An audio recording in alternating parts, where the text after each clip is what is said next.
Two-time U.S. Open 9-ball champion. Dynamite, Darren, Appleton. I came from the mud. Looks good. Looks good. It is good. Most important one was winning the World 10-ball championship, because it's everyone's dream to be world champion. Couldn't go into the edge of this. I'm a grinder, fighter, play with a lot of emotion, a lot of art.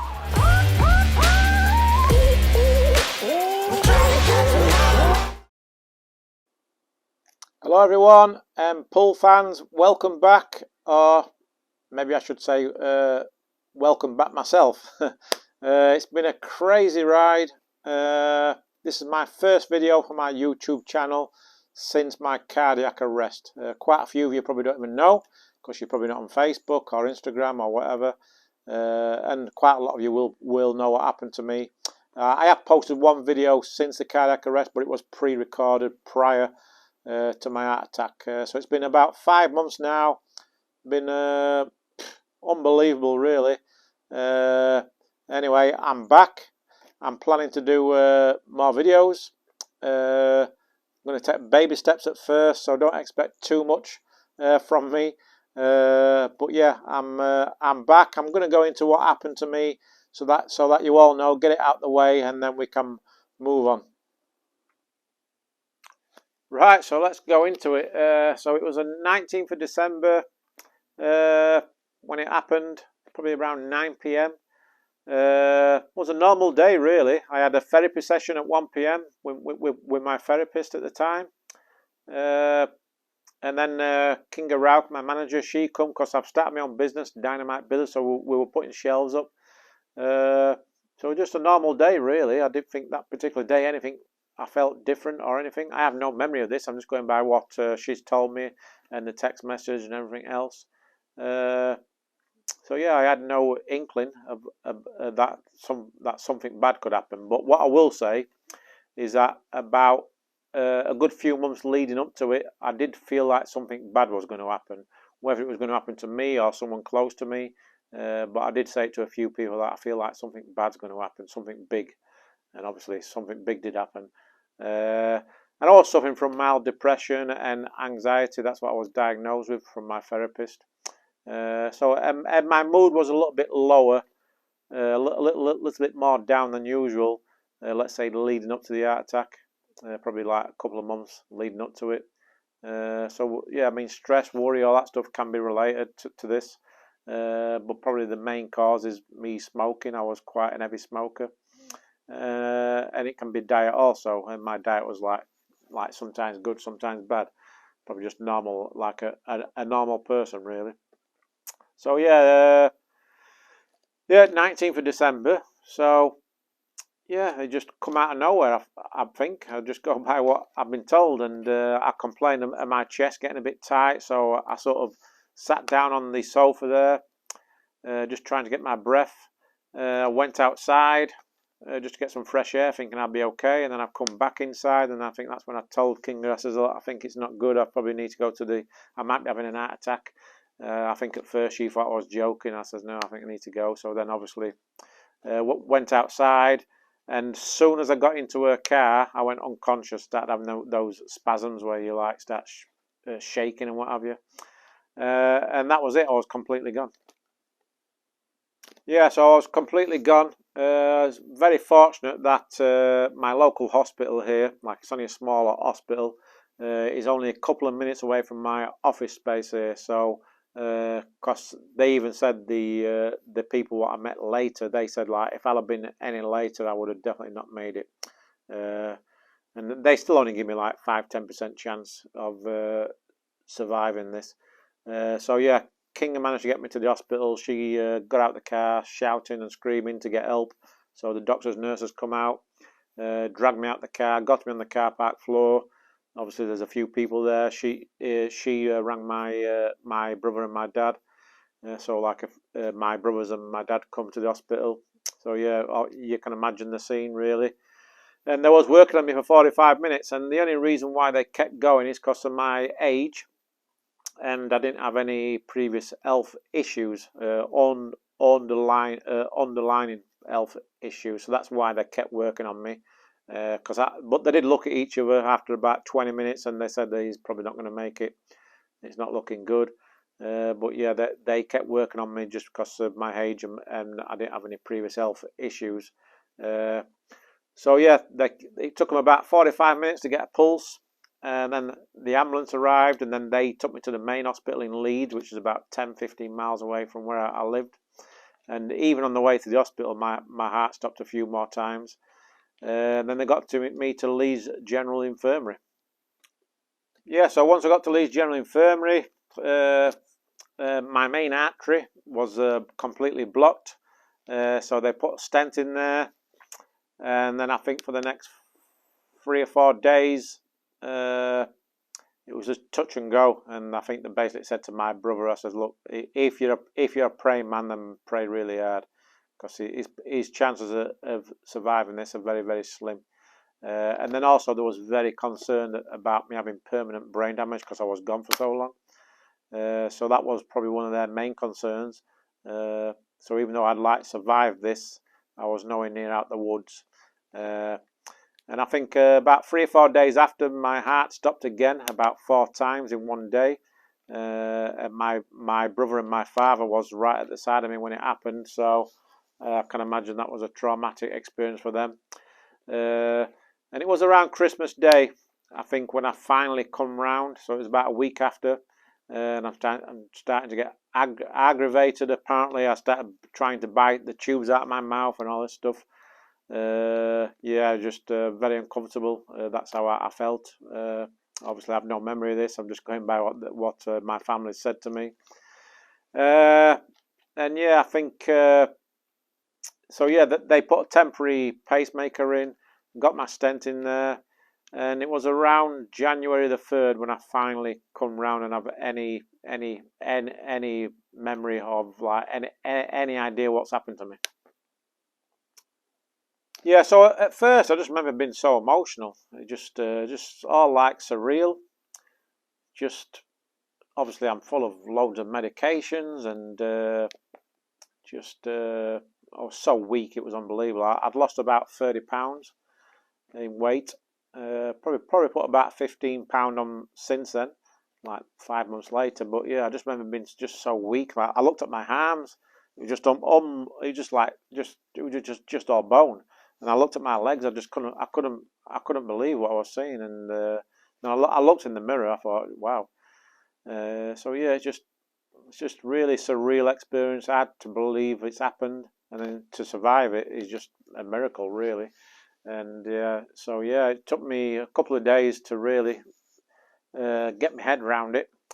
And then yeah, funny story is that I thought I must have dreamt about it or hallucinated that I was in the final 16 of a major tournament in Kuwait. So I was trying to get out of the hospital one of the days. And the security had to stop me. So that was some drama there. So yeah, then obviously start to come round, and then just a realisation that it's all happened. Finally got out of hospital around January the 10th, 11th. So I was in hospital a good 3 weeks before I was discharged to go home.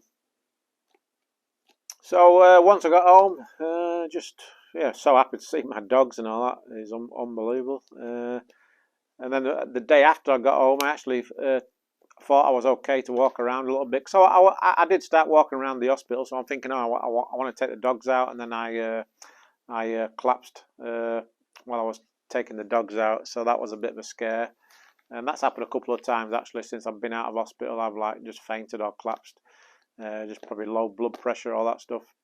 Maybe trying to do too much. But one of the biggest things when I did get out is that I really wanted to meet the people that saved me. So and I managed to get in touch with them. Managed to find one through my auntie who works there.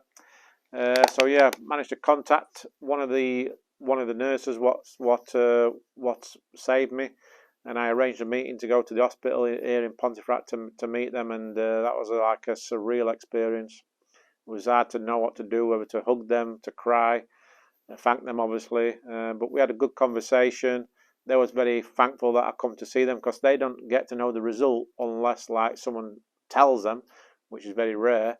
So they was happy to see me. They said like they can't believe that I made it really, and they said usually in my position 99% of the time that's it, you're done. And they said like they're surprised that I don't have permanent brain damage, like I said before. So yeah, it was an amazing experience meeting them, meeting the people that actually saved you.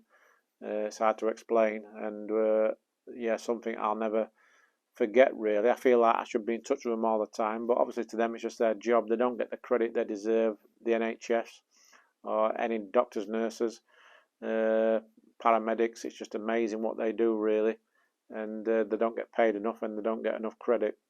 But yeah, they definitely saved my life, that's for sure. So I'll always be grateful for that. And oh yeah, since coming out, it's just getting my head around everything. I take all these medications. I'll get my defibrillator fitted on July the 3rd, so that's going to be a permanent defibrillator. Yeah, so that's going to work as a pacemaker and a defibrillator. So if my heart's like not working properly, it'll try and correct it. And then if it looks like it's going to be like a major scare or heart attack again, then I'll get a shock. And they told me you don't really want to be getting that because it's like getting kicked by a donkey. But it's better to have it as a backup than not have it.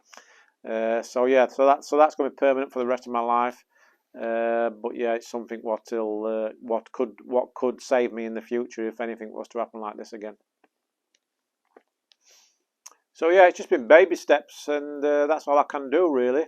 Like I said, I'd lost so much weight, I'd lost all my strength, just unbelievable. And then I've got to be careful what I do, what I pick up, picking heavy stuff up. Not trying to overdo it. The big thing at the moment is that I get fatigued, I get tired quite quickly. So it took me about 3 months before I hit a ball. I practice for half an hour, maybe 45 minutes, an hour max, and I start to feel it a little bit. So yeah, it took me about 3 months before I hit a ball. I'm like the last 2 months, let's say, I've been hitting some balls, but not as much as I would like. So yeah, I'm like 5 months now, 5.5 months. Yeah, it's just all surreal still, really. And I get loads of people asking me and tell me their stories, what's happened to them, and yeah, it's just crazy, really, that you're in this. It's happened to you, and you're in this situation. But going forward, I just want to obviously try and get back playing. I won't be able to have the schedule what I used to have, where I'm traveling around the world. Because I've got to be careful as well. Because at the moment it's hard to play because I get pins and needles and numbness in my hands. So I'm hoping that they can change my medications a little bit, and that's going to help. But it's just not nice when you feel a little bit of pressure on nerves and you just no feeling. So I'm hoping that's going to come back. Well, it's going to be essential really if I'm going to be competitive at the top level. Because when you lose that feeling, as you know, as a pool player, it's not nice. When you've no feeling in your hands, and just getting my strength back really, and just being able to play more. So yeah, I'm just very rusty, lacking that energy and fitness. But yeah, the positive side is that obviously I don't smoke anymore. It's easy to stop smoking when you've no choice, and that was probably the main cause, like being a heavy smoker. But when you've no choice, well, I feel like there's no choice, then it's easy to stop smoking. It's something I want to do anyway. But people have asked me, like, is it easy to stop smoking? I said, well, in my situation, it's pretty easy. But if this didn't happen, then yeah, it's very tough, especially if you enjoy it like I did, which I did. But yeah, I'll never smoke again. So that's a positive. So in some ways, actually, my breathing is a little bit better. And my taste buds are better. I taste my food more, and because I've stopped smoking, I'm eating more. It's not always as healthy as what it should be, but I need to get back on a better diet, let's say. But in general, it's pretty good. I've had great support from my family and my friends. Can't thank them enough. I did travel back to America. That was a tough trip, I'm not going to lie, but it was a successful trip, and one that I felt as if I needed to do. That was in April. And then I played my first major tournament last week, the UK Open, or a couple of weeks ago, the UK Open, and it was a really struggle, to be honest. It was good to just get out there, get it out the way, like this awkward meeting with people, like the players, asking like a lot of questions, asking if I'm okay. So it was nice to get that out the way. So I won't have to keep speaking about it all the time. But regards the playing side, I didn't play well. I didn't expect to play great, obviously, and but I just wanted to compete. But I was disappointed with how I played because I'm so competitive, so I can't really accept playing bad. So if that was to continue long term, then I'd just probably stop playing because it'd do my head in. I mean, I can still play to a good enough level to compete against most players, but with me and who I am, I have to compete at a top level or believe that I can still win. So yeah, I didn't play well at the UK Open. Should have won the last match I lost. I was up 6-3 against a really good player, Thomas Kaplan, and I should have won that game. So even though I lost that match, it gave me that hope that if I get better and I put the work in, that I turn them losses into victories and I can compete with anyone. So that's a positive for sure. And I know what I've got to work on, but at the same time, it made me realise that it's going to be a process. It's going to take longer than what I probably hoped, but that's just the way it is. So yeah, it's definitely going to be a process, baby steps, like I said. But I just want to thank everyone who's supported me, stuck behind me, because you really find out who your true friends are, and even your family, really. So yeah, it's been pretty amazing experience. Not saying it's an experience you want to be going through yourselves, but yeah, it's definitely life-changing. It's turned my life to upside down, but I'm just grateful for this second opportunity at life, and I'm determined to grab it with both hands, really, because it's easier to dwell on it and just think, why me, and feel sorry for yourself, but I don't want to do that. I've had moments where I've done that, I'm not going to lie, it's not easy. But yeah, I'd like to inspire people. It's like we all go through adversity in life, a lot of bad things that happen to people we know, or just the old general world right now. The society we live in is a bit scary. So it's very important to enjoy yourself and take life as it comes, and try and grab your opportunities, and believe in your dreams, in what you want to do, because everything's achievable. And the thing is that we don't know how long we're going to be here, so it's very important to grab whatever you want to do with life, and more importantly, try and enjoy it. And that's something I think most of us are guilty with. And just like me, I want to get back playing. I want to compete again. I believe I can still do it, so I'll keep trying. Like I said, it's probably going to be the second half of the year when I start getting back to full strength. I can start working harder and getting my game back to where it was. Because I feel like I've been a bit unlucky. I mean, in some ways, I'm very lucky. I've had the biggest role ever to be alive. But on the table, I've been very unlucky the last few years, because every time my game got close back to where I want it to be.